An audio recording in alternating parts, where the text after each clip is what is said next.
if you're long and you own a stock, you can go into Barron's, you can get on a rooftop, you can pump how great your company is, and no one for a second looks at you askance.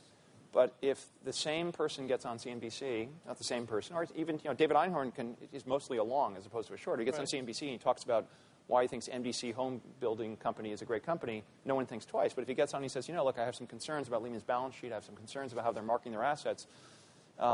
This is something where the New York Times writes a scathing article about David Einhorn doing this. And I would think the media of all places, the media, which is the force for, digging up the dirt about what's going on in Washington, should be very interested. And shorts should be the best source for the media. And frankly, they should be, if I would have given a slightly different answer than Bob Steele if I were Treasury Secretary. I would say instead of meeting with Jim Chanos twice a year, I would meet with Jim Chanos once a month. Or at least I would have an open door to the short-selling community. If you have concerns about companies, the economy, balance sheets, et cetera, we want to hear about them. And if it's, even if it's just simply, here's an email box where you can send your submission, we'll take it seriously, to, the ones that are serious. But is there not a substantive danger and a substantive distinction between advocating on the up and advocating on the short side? Take Lehman Brothers, right? You can quibble, well, not quibble, but that might be right. You can argue with the way they presented the information about their assets, the way they're marking them, and so on. But you also run the risk of putting that company into a serious financial crisis, which has all sorts of effects that you just don't know what's going to end. I mean, Bear Stearns is a perfect example. So isn't there a substantive distinction that is just more dangerous to the economy at large?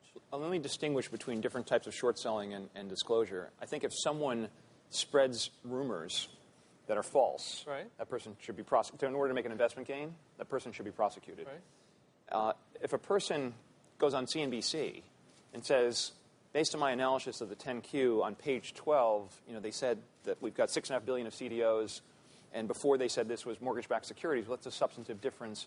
I think that's totally acceptable. No legitimate business, in my view, will go out of business because someone spreads a false rumor about it.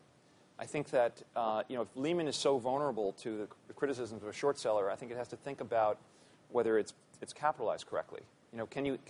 Is there a room in the world for a 40-to-1 levered institution which is so confidence sensitive that a 38-year-old short seller can get on CNBC and raise a few concerns and it goes out of business? It's a dangerous game to play, though, especially when it comes to financially centered stocks, where confidence is the coin of the realm. Here's what I would say. What I would say is, why do we have bubbles?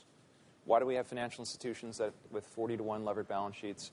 We have them because the people who, because you couldn't short single-family home prices rising, okay? Right. That's why there was a bubble in single-family home prices. Mm-hmm. And interestingly, only when there was a mechanism to go short housing, basically the ABX index, did the bubble finally burst. And so if the whole country is only long on margin, we're going to have bubbles after bubbles, okay?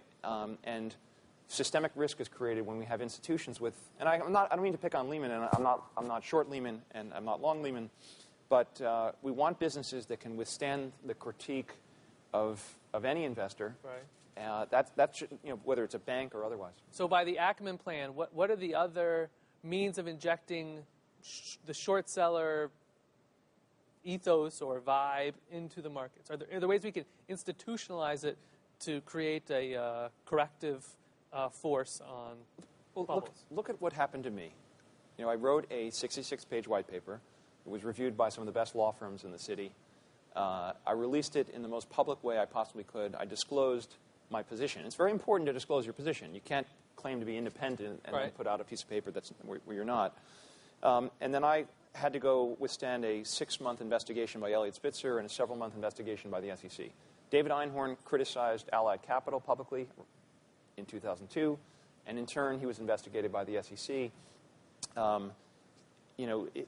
It's okay. I've got a thick skin, but if this is the regulatory response to someone criticizing a public company, particularly an influential one, I mean, MBIA, largest guarantor of New York State and city bonds, it was a very easy call for them to the treasurer, and the call from the treasurer to Spitzer's office. What you want is, what you should be thinking about as an investor is, what are the incentives of the person giving me the information? And the incentives of a management team of a public company are in some sense stronger to promote their stock than the incentives of a short seller. You know, the short seller is short and management is long. The short seller has a choice in which companies he shorts. Management doesn't have a choice in which company they're long. Right. And I think that, if anything, you would look for bias on the part of management